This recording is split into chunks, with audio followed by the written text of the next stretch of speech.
بسم الله الرحمن الرحيم الحمد لله رب العالمين والصلاة والسلام على أشرف الأنبياء والمرسلين نبينا محمد وعلى آله وصحبه أجمعين اللهم علمنا ما ينفعنا وانفعنا بما علمتنا وزدنا علما رب اشرح لي صدري ويسر لي أمري واحلل عقدة من لساني يفقه قولي أما بعد.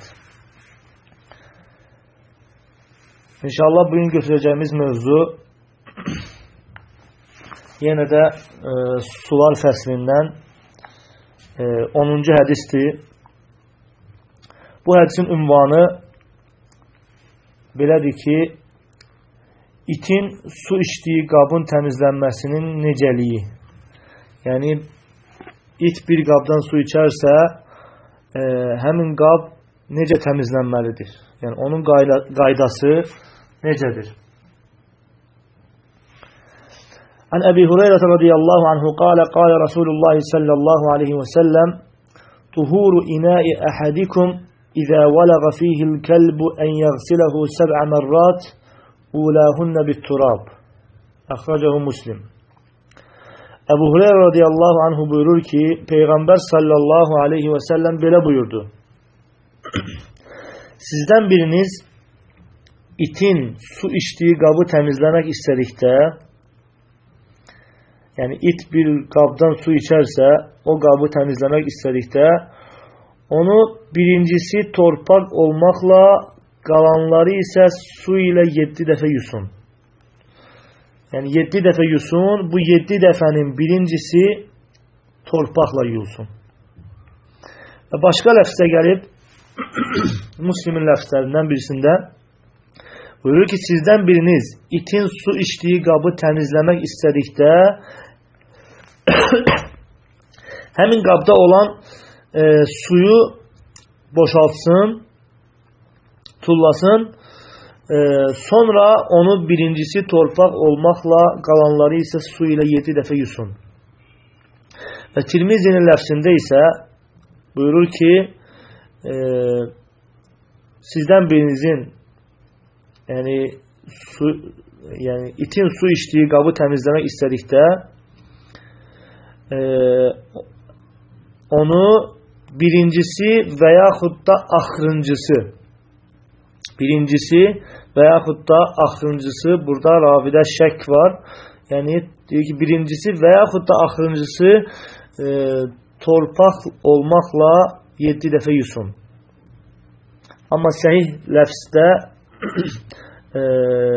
hansı ki İmam Müslimin rahiməhullahın rəvayət etdiyi ləfzdə isə yəni şək yoxdur. Buyurur ki, birincisi torpaq olmaqla qalanları da su ilə 7 dəfə yusun. Hədis Əbu Hüreyrə rəvayət edib radiyallahu anhu, Əbu Hüreyrə haqqında birinci hədisdə danışmışdıq. Hədisdə buyurulur ki, İzə vələğə fihil kəlb, it qabdan su içərsə, vələğə sözü, vələğə yələğu, ləm hərfinin ləm hərfəli fəthəli olmaqla olur. Yəni, vələğə mənası nədir? İzə şəribə əv ədxalə tərəfə lisənihi və hərrəkəhu. Yəni, əmin qabdan su içərsə və yaxud da dilini ora salaraq orada hərəkət etdirərsə. Və Müslimin başqa rəfsində gəlib ki, İzə şəribə vələğanın əvəzinə İzə şəribə gəlib, yəni içərsə. Sonra buyurur ki, İzə vələğə fihil kəlb,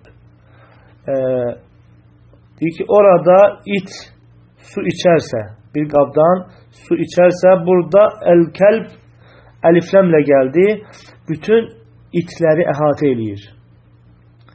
İtlərin bütün növünü. Necə ki, bunu Əbu Ubeyd rahiməhullah zikr edib. Ki, burada itlərin bütün növü aiddir. Çünki əlifləmlə ümumi formada gəlib.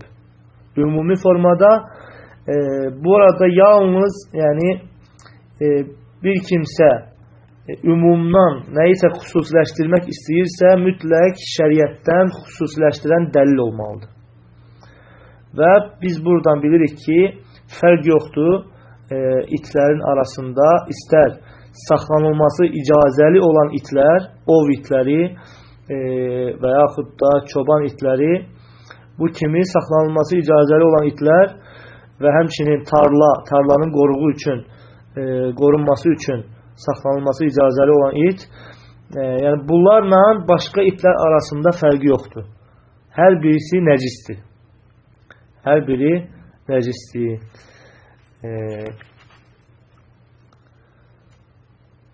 Bu hədis itin nəcis olmasına dəlalət etdi. Çünki hədisdə gəldi ki, duhuru inəy əhədikum, sizdən birinizin itin su içdiyi qabı təmizləmək istədikdə. Yəni təmizləmək əksi nədir? Yəni nəcasət. Nəcasət var ki, Peyğəmbər sallallahu aleyhi və səlləm təmizləmək buyurur. Həmçinin sonra buyurur ki, Şeyx Abdullah Fevzan buyurur ki, əl-hədithu dəlilun alə vücubi təthiri mə vələğə fihil kəlb səbə mərrat. Hədis dəlildir ki, itin su içdiyi qabın təmizlənməsi 7 dəfədir. Yəni bunun vacibliyini 7 dəfə təmizlənməsini, yuyulmasının vacib olduğunu bildirir. Yəni nəcəsətəl kəlbi əğlazun nəcəsət. Çünki itin nəcisliyi ən şiddətli nəcislikdir.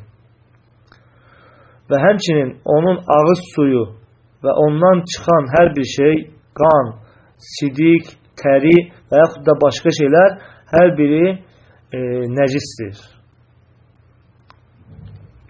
Elm əhlindən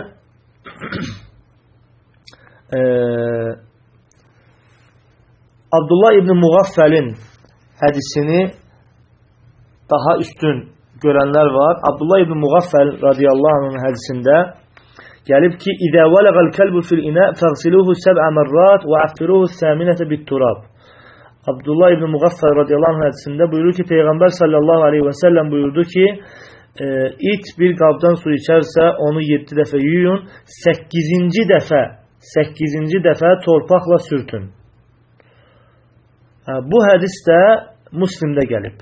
Və bəzi alimlər bu hədisi üstün görürlər və bunu 8-ci dəfəni torpaqla yumağı lazım görürlər.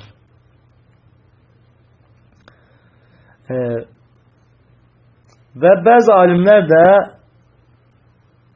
bu bizim götürdüyümüz Əbu Hüreyra radiyallahu anh'ın hədisini 7 dəfə yumaq və onların birincisinin də torpaq olmasını daha üstün görürlər. Və Abdullah ibn Muğaffəlin hədisini götürənləri, onu üstün görənlərə cavab olaraq buyururlar ki, 8-ci dəfə bu hədisdə, Abdullah ibn Muğaffəlin hədisindəki 8-ci dəfə deyirlər ki, odur ki, 7 dəfə gələn hədisdəki birinci dəfənin içərisində su ilə torpağın qarışdığına görə deyirlər ki, oradakı torpaq 8-ci cins kimi, 8-ci dəfə kimi sayıldığına görə deyirlər ki, Əbu Hüreyra radiyallahu anh'ın hədisi daha üstündür və deyirlər ki, 7 dəfə yuyulur və əlavə 8-ci dəfə yuyulmağa ehtiyac yoxdur. Və həmçinin deyirlər ki, Əbu Hüreyra radiyallahu anhu öz vaxtında Peyğəmbər sallallahu aleyhi və səlləmi ən güclü əzbərləyən, ən çox əzbərləyən idi. Və deyirlər ki, onun rivayəti daha üstündür.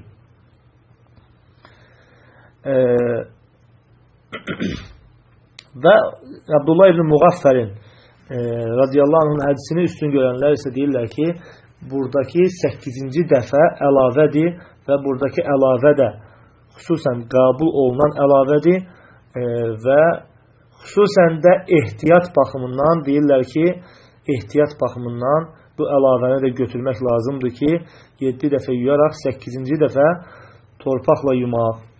Və hədislərin ikisi də səhih olduğuna görə hər hansı birisi ilə yuyulsa, təmizlənsə, inşallah caizdir. Allahu ələm.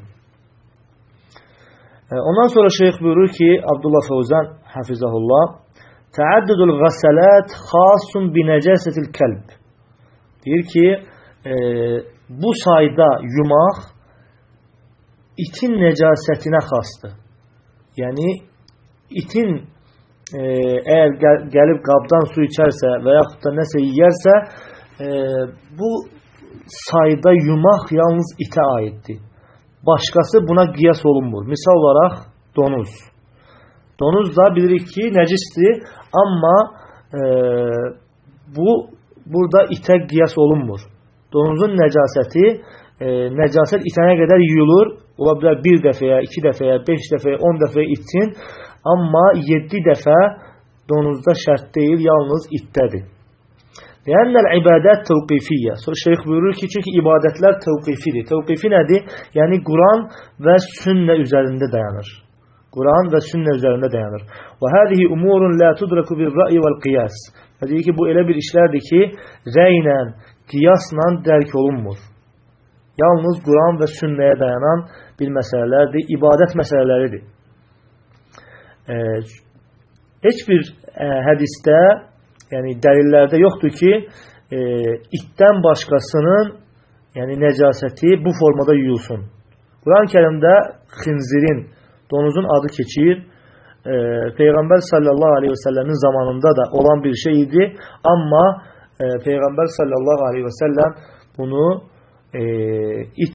itin yuyulması kimi, itin necasətinin yuyulması kimi heç vaxt qeyd eləməyib.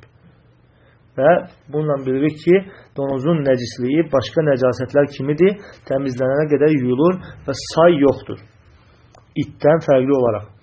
Əmmə bəqiyyətun nəcəsət fəl-vacibu fiyhə ğuslə vahidə. Amma başqa nəcasətlər isə vacib olan bir dəfə yumaqdır. Və bununla nəcasətin itməsidir, onun izinin itməsidir. Əgər nəcasət itməzsə, yumağı artırırsan, hətta 7 dəfəni keçsə belə. Əsas lazım olan nədir? Nəcasətin itməsidir. Səvaən əkənə dəlikə fil arq, əmil səvb, əmil firaş, əmil əvani. İstər, yəni bu nəcasət yerdə olsun, istər paltarda, istər xalçada, istər qablarda, onun yuyulması nəcasətin itməsidir. Yəni nəcasətin itənə qədərdir. Bu da cümhur alimlərinin rəyidir. Peyğəmbər sallallahu aleyhi və səlləmin bu hədisinə görə ki, Peyğəmbər sallallahu aleyhi və səlləm zövcələrinə buyurur ki, qadınlara buyurur ki, İzə əsabə ihdəkunnəd-dəmə minəl-heydati fəl-tuqrishu thumməl-tənbahhu biməin thumməl-tusalli fihi. Sizdən birinizin paltarına heyz qanı bulaşarsa, onu əli ilə ovsun, sonra onu su ilə yusun, ona su vursun, sonra onda namaz qılsın. Və burada Peyğəmbər sallallahu aleyhi və səlləm say bildirmədi ki, neçə dəfə yuyulsun. Əgər istəsəydi Peyğəmbər sallallahu aleyhi və səlləm bildirərdi, bəyan edərdi. Necə ki, itin su içdiyi qabı bildirdiyi kimi. Çünki burada qəsd olunan yalnız nəcasətin itməsidir. Nə vaxt nəcasət itərsə, artıq hökmdə qalxar. Nəcis olmasının hökmü də qalxar. Burada Peyğəmbər sallallahu aleyhi və səlləm itin qabdan su içməsini qeyd elədi. Yaxşı, əgər it gəlib qabdan itin qanı qaba düşərsə və yaxud da it qabın içərisinə əlini, ayağını qoyarsa, ora təri bulaşarsa, bunlar da ora aiddirmi? Və şeyx buyurur ki, bunlar da ora aiddir. Yalnız Peyğəmbər sallallahu aleyhi və səlləm nəyə görə su içməsini qeyd elədi? Çünki qalib olan, çox vaxt görsənən budur ki, yəni itlər qabdan su içirlər və yaxud da yemək yeyirlər, amma orada əlini, ayağını ora qoyması qalib, yəni çox vaxt bu olmur. Çox vaxt olan su içməsidir, nəsə yeməsidir. Ona görə çox olanı Peyğəmbər sallallahu aleyhi ve sellem zikr edir və o bir şeylər də bura daxildir. Yəni əgər qanı da bulaşarsa, təri də bulaşarsa, bunların da yuyulması bu formada olmalıdır.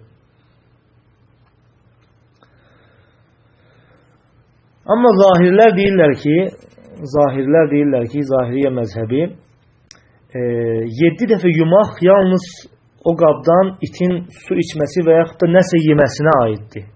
Amma itin sidiyi və yaxud qanı və yaxud təri və yaxud başqa nəcasəti buna aid deyil, bu formada yuyulmur. Deyirlər ki, qanı və sidiyi başqa nəcasətlər, yəni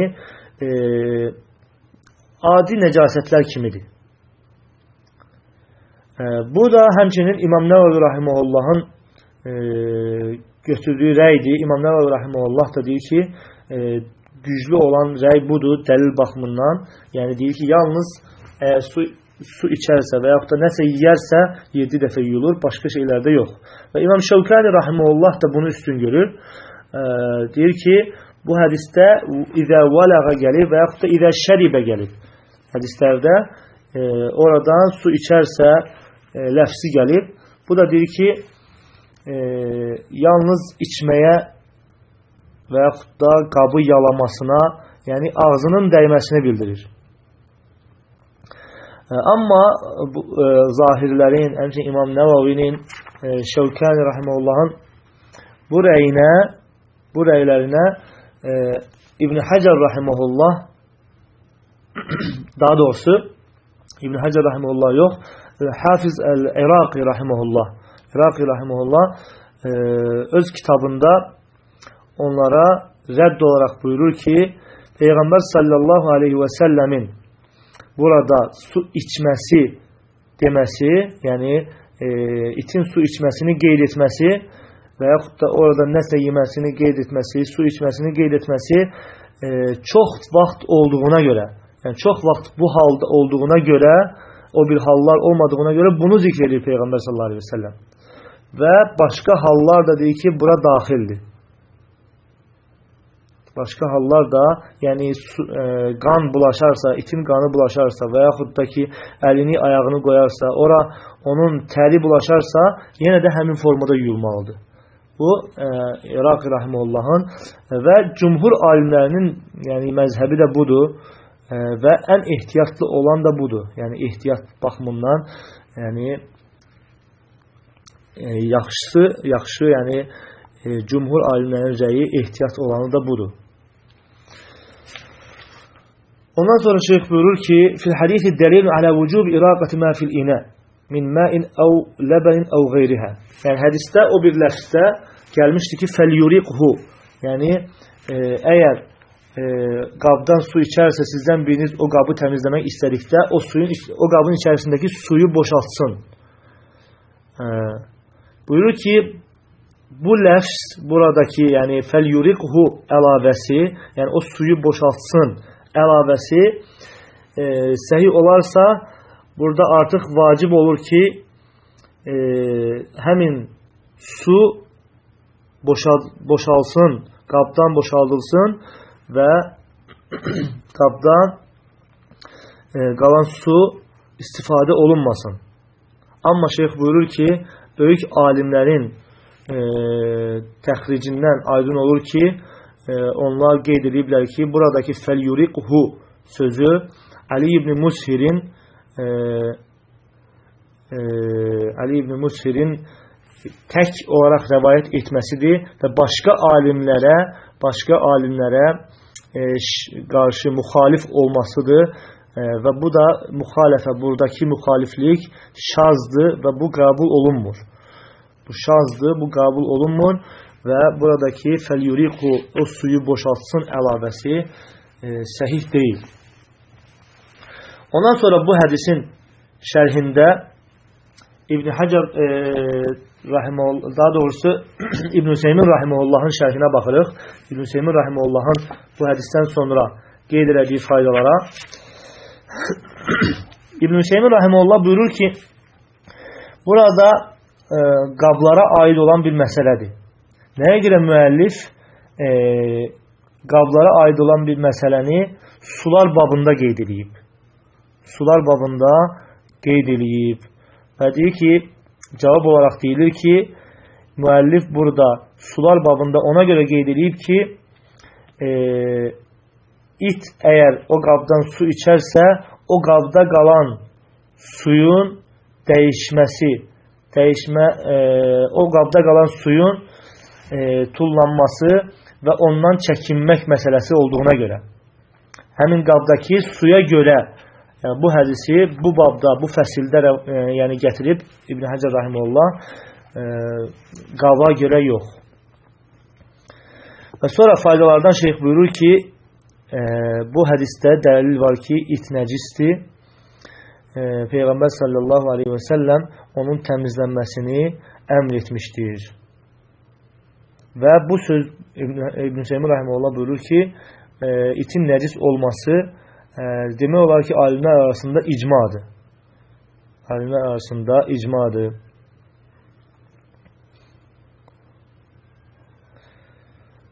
Ondan sonra buyurur ki, eğer bir insan deyərsə ki, ov iti bir ov ovladığı zaman da həmin ovu da 7 dəfə yumaq lazımdır mı? Həmin ovu da 7 dəfə yumaq lazımdır mı? Çünki bu da yəni itin ağzının ova dəyməsidir və ağız suyunun ova dəyməsidir və hətta bundan şiddətli ola bilər ki, hətta o suyu ətə qarışa bilər. Bu daha şiddətli ola bilər. Bu da yəni ona daxil demək, bu da 7 dəfə yuyulmalıdır mı? Şeyx buyurur ki, bu vacib deyil. Deyir ki, ovun yəni bu formada yuyulması vacib deyil. Çünki Peyğəmbər sallallahu aleyhi və səlləmin vaxtında sahabələr ovu itlərlə ovlayardılar və onun hökmü haqqında Peyğəmbər sallallahu aleyhi və səlləmdən soruşardılar. Peyğəmbər sallallahu aleyhi və səlləm o barədə danışardı, amma yuyulması barədə heç bir şeyə Peyğəmbər sallallahu aleyhi və səlləm işarə etməzdi. Yəni, əgər belə bir şey olsaydı, Peyğəmbər sallallahu aleyhi və səlləm buna işarə edərdi və bunu bildirərdi ki, bu da yəni yuyulmalıdır. Çünki bu qabdan daha şiddətlidir. Çünki qab istifadə olunan bir alətdir, yəni ondan yəni orada yemək yeyilir, amma ov isə yeməyin özüdür. Yeməyin özüdür və buna daha şiddətli ola bilər ki, həmin nəcasət qarışsın. Amma şeyx buyurur ki, əgər belə bir şey olsaydı, Peyğəmbər sallallahu aleyhi və səlləm bildirərdi. Şeyx buyurur ki, bildirməyibsə deməli, ov məsələsində artıq bu bağışlanılır. Artıq bu, şəriət bunu, yəni Allah Teala bunu bağışlayıb. Çünki əgər insan buyurur ki, əgər insan zərurətdə qaldığı zaman ölü heyvan əti yiyərsə ona zərər verərmi? Zərurətdə ölməmək üçün ölü heyvan əti yiyərsə ona zərər verərmi? Şeyx buyurur ki, xeyr, ona zərər verməz. Çünki zərər vermək və yaxud da fayda vermək Allahın əlindədir. Əgər zərurətdədir ki, Allah-u Teala izin veribsə, artıq zərurətə düşən insan üçün Allah-u Teala ondakı zərəri Allah qaldırır. Və həmçinin də deyir ki, bu məsələdə, o məsələsində də şeyx buyurur ki, bu ilə qəsd edir ki, onun nəcasətini Allah-u Teala qaldırır. Orada nəcasət qalmır və Allah-u Teala onu bağışlayır. Lakin zərurət olmadan yiyərsə, şək yoxdur ki, bu ona zərər toxundurar, bunun ona zərəri olar. Çünki zərurət olmadan ölü heyvan əti yemək haramdır və o da nəcis sayılır. Və bu da buyurur ki, Şeyxülislam İbn Teymiyyə rahimehullahın rəyidir və ən doğru olan da deyir ki, rəy budur.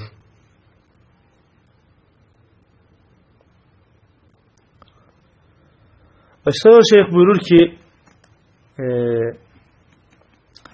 torpaq istifadə etmək, yuduğun zaman, həmin 7 dəfə yuduğun zaman, itin nəcasətini təmizlədiyin zaman torpaq istifadə etmək vacibdirmi, yoxsa başqa şeylər torpağı əvəz eləyirmi? Yəni, misal olaraq sabun və yaxud da başqa kimyavi maddələr torpağı əlavə eləyir, yəni daha doğrusu torpağı əvəz eləyirmi? Bəzi elm əhli deyirlər ki, torpağı əvəz etmir. Çünki Peyğəmbər sallallahu aleyhi və səlləm torpaq deyib və torpaqla yuyulmasını bildirib və həmçinin deyirlər ki, torpaq təmizləyicilərin iki təmizləyicidən birisidir.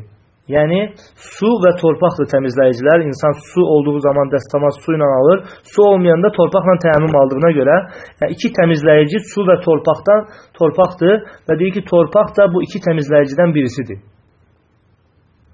Və Peyğəmbər sallallahu aleyhi ve sellem burada torpağı təyin edib. Və başqa alimlər isə, bəzi alimlər və bunun caiz olduğunu bildirirlər və deyirlər ki, əgər onunla təmizlənirsə və deyirlər ki, başqa kimyavi maddələrlə, sabunla torpaqdan daha yaxşı təmizlənir və deyirlər ki, caizdir. Caizdir. Amma şeyx buyurur ki, bir insan deyə bilər ki, biz nəyə görə yaxşı dəlili götürməyək? Hansı ki, bu dəlil bizə heç bir tərəfdən zərəri yoxdur. Nə ixtilafa girmiş olmuruq və həmçinin də artıq istədiyimiz hasil olur, qab təmizlənir. Yəni torpaqla yuduğumuz zaman nə ixtilafa girmirik, həmçinin də qab təmizlənir. Və bu daha doğru olmazmı? Şeyx buyurur ki, bəli. Həqiqətən ennəl əvlə əl-əxzu bin-nas. Deyir ki, həqiqətən deyir ki, ən yaxşı olan, ən doğru olan dəlili götürməkdir. Dəlili götürməkdir. Səvəən qulna innə qeyruhu yüczi əv la yüczi. Desək ki, yəni başqası onu əvəz edir və yaxud da əvəz etmir. Ən doğru olan, ən üstün olan, yəni dəlili götürməkdir ki, hətta ehtiyat baxımından ixtilafdan çıxmaq üçün. Və şeyx buyurur ki, ixtilaflı məsələdə iki tərəfin də dəlilləri eynidirsə, bu zaman ehtiyat baxımından daha ehtiyatlı tərəfi götürürsən. Amma deyir ki, burada diqqət yetir, yəni bir məsələyə ki, əgər iki tərəfin də dəlilləri eynidirsə, yox, əgər bir tərəfin dəlilləri daha güclüdürsə, bu zaman deyə bilməzsən ki, başqa tərəfi götürürəm, yalnız güclü dəlil olan tərəfi götürməlisən. İxlasla.com saytı tərəfindən təqdim olundu.